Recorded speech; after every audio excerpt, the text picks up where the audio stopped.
Hello and welcome to The Top Story, a podcast with the headlines of the day from our correspondents around the world. I'm Wang Zihan. Coming up in this edition, Iran launched a new wave of strikes on Israel as their conflict entered its fourth day. Across the United States, protests erupted in response to the Trump administration's immigration crackdown. And Chinese President Xi Jinping is in Kazakhstan to attend the second China-Central Asia Summit. We begin in the Middle East.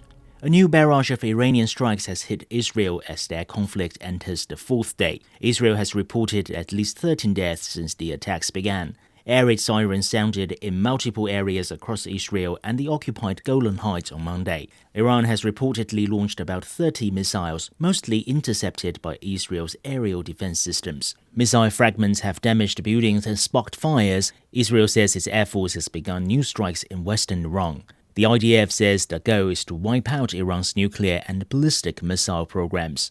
Iranian President Masoud Pezeshkian says his country does not intend to develop nuclear weapons, but will pursue its right to nuclear energy and research. Jonathan Regev has more from Tel Aviv. The first round of missiles it happened at 4 p.m. local time. It was a rather small shipment, not the hundreds of missiles that we saw sent at once in previous times. We're speaking about 30 missiles or so. They were all intercepted, no impact in that specific barrage of missiles. But the Iranians are signaling it is not just nighttime that they can fire. They can also do it in daytime, meaning that if Israelis thought that they're safe in daytime and they can wander around away from the protected shelters, I think Israelis have learned that this is not the case.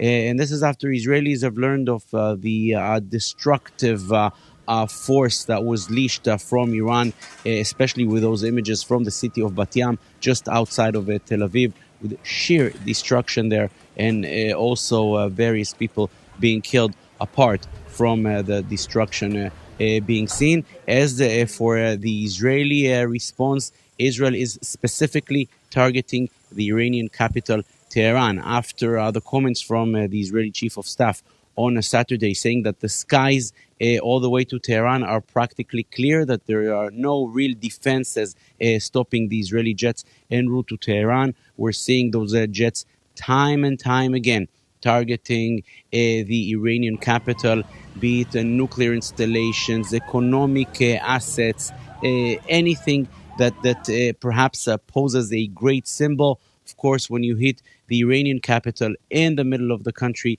it sends quite a strong message, and this is what Israel is trying to do. But having said that, I think the Iranians have proven again and again that they can still fire towards Israel. Now we've learned it doesn't necessarily have to be at nighttime. It can also happen at daytime, and Israeli officials are preparing the population still for difficult days ahead, as Iran has proven it has the ability to inflict damage and to cause casualties and victims. That was Jonathan Regev reporting.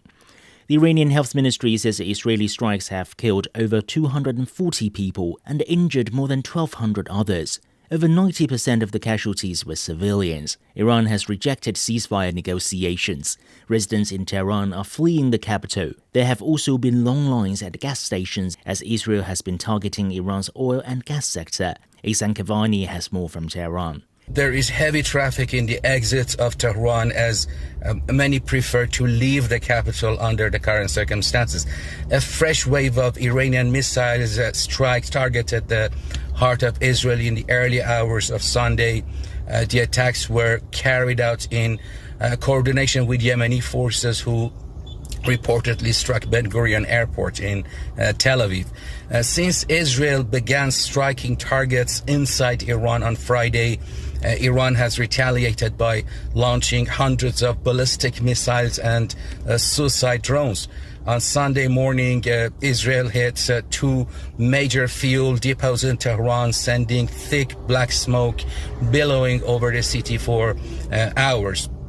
In response, Tehran's gas stations have seen long lines as residents fear a potential fuel shortage.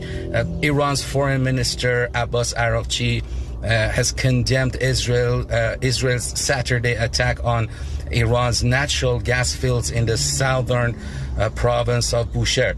He warned that escalating the conflict into the Persian Gulf would be a huge strategic mistake and likely a deliberate attempt to widen the war beyond Iran's borders. Arafchi emphasized that the Persian Gulf is a highly sensitive region and any military escalation there could draw in not only neighboring countries but the entire world. That was Ehsan Kavani reporting.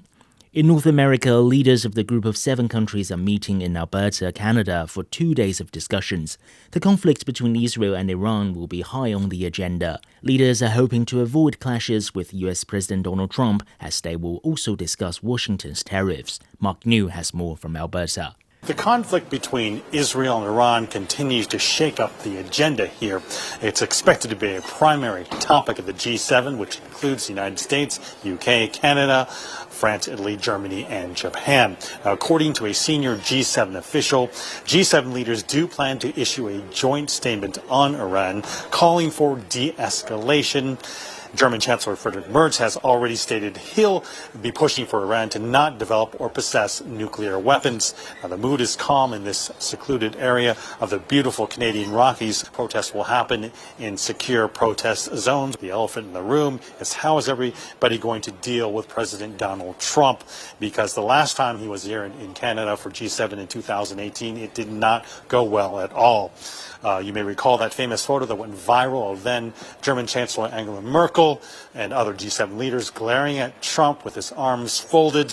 In that summit, Trump actually withdrew his support for the joint communique, upset at then Canadian PM Justin Trudeau, who he called dishonest and weak. Now President Trump arrives in Canada the first time since he's talked about annexing the country as the U.S.'s 51st state. Prime Minister Carney recently visited Trump at the White House and it was deemed a somewhat successful meeting, so all eyes will be watching to see what happens. Canadian Prime Minister Mark Carney has set forth 3 core missions for the G7, protecting communities and the world, that's strengthening peace and security, building energy security, and the digital transition, which includes mineral supply chains and also how AI will impact economies, securing partnerships for the future, which involves opening markets for business to compete and succeed. That's complicated by the fact that Trump has thrown across-the-board tariffs, 10% tariffs on pretty much all the G7 nations. The U.S. currently runs a trade deficit with all G7 nations except the UK, so I'm sure each member nation will try to convince him to change course without offending them. Then Ukrainian President Volodymyr Zelensky is also expected to attend on Tuesday, so a major portion of the discussions will center around the ongoing conflict between Ukraine and Russia. Zelensky is expected to have some FaceTime with Trump. We all know how that went last time when he was at the White House, so we'll look for fireworks during those discussions too. That was Mark New reporting. The United States has seen another weekend of protests across the country as demonstrators marched against the Trump administration's crackdown on immigration. Thousands of people gathered in Los Angeles, where demonstrations against immigration raids began over a week ago. AD's Tian Shan has more. A sea of homemade signs flowing through the streets of Los Angeles on Saturday. Tens of thousands have come out in dozens of different neighborhoods across the region to protest against what they see as growing signs of authoritarianism in the country. Our city has been ravaged by ICE and we're seeing the Constitution just completely disrespected with no due process, and we got to do something about it. And so this is one small thing that we can do, is be out here today. Extensive security measures have been taken across the city, but the majority of the protests here have been largely peaceful. It's been quite inspiring to see all the different people from all different walks of life joining out here in the beautiful Santa Monica sunshine to make their voices heard and doing it peacefully. I didn't see a single thing today that was concerning for law enforcement.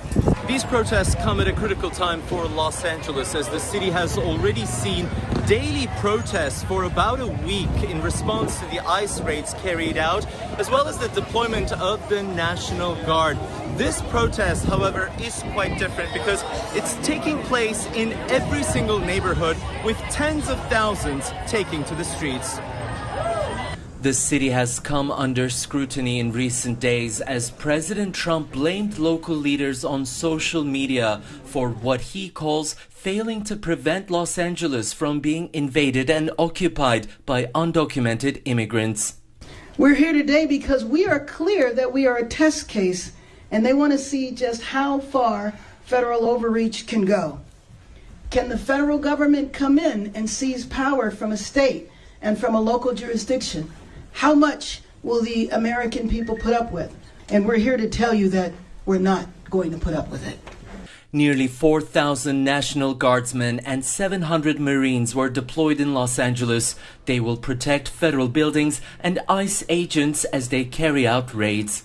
And some have also carried out arrests. As we speak, there are U.S. Marines deployed on the streets of Los Angeles. The president has seized control of our California National Guard without the governor's approval and threatened to arrest the governor for political reasons.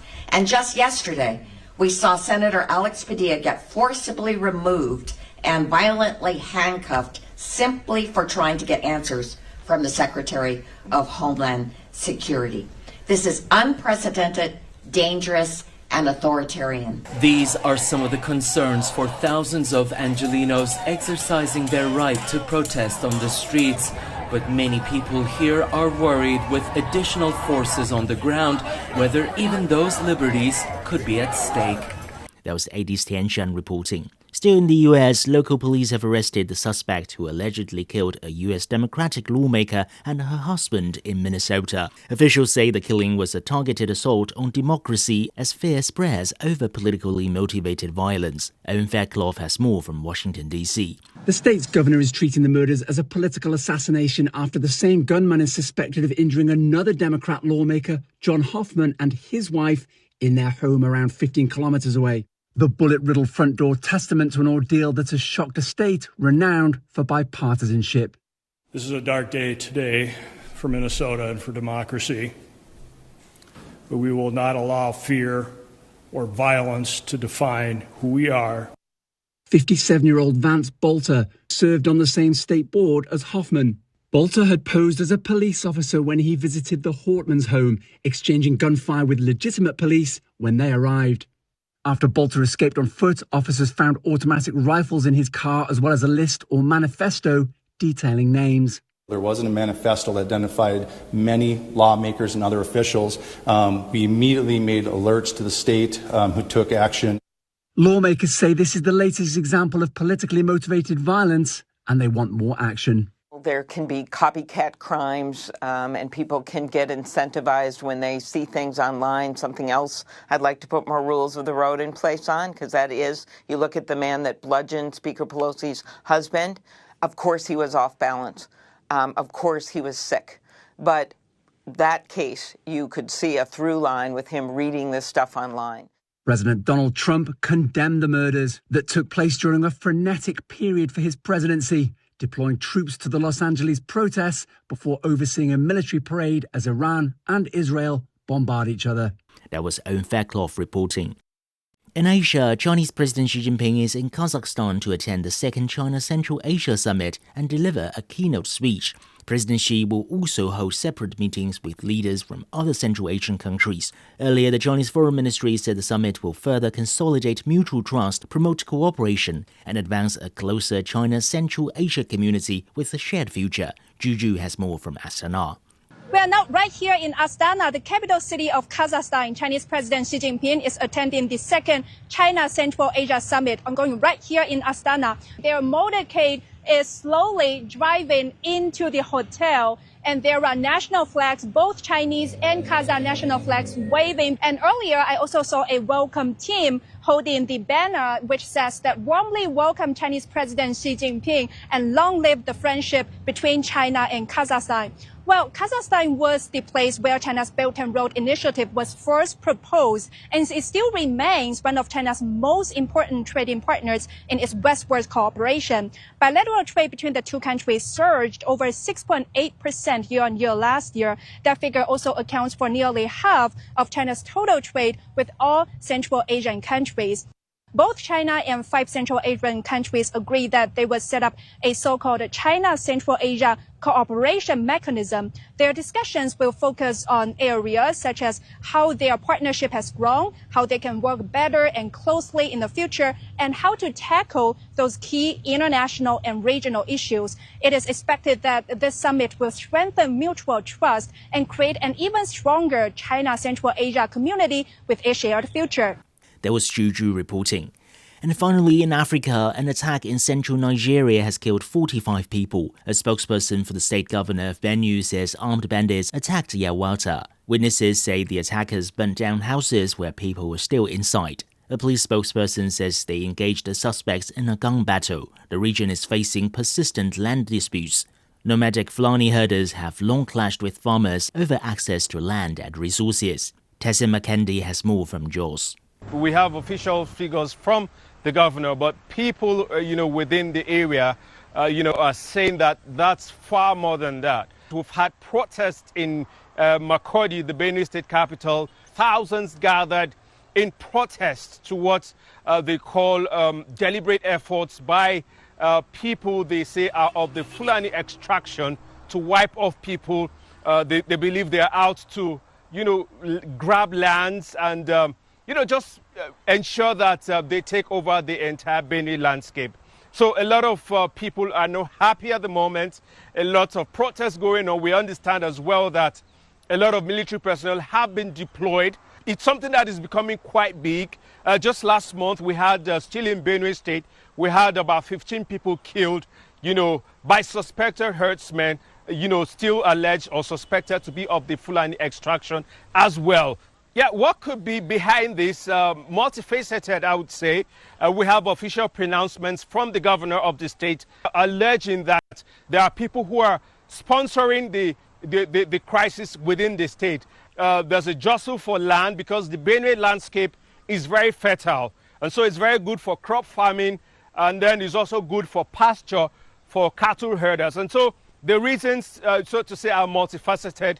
But all the people are saying is that this is becoming out of hand, and they want the authorities at the Benue state government level and indeed, at the national level led by President Bola Ahmed Tinubu to ensure that this is tackled once and for all.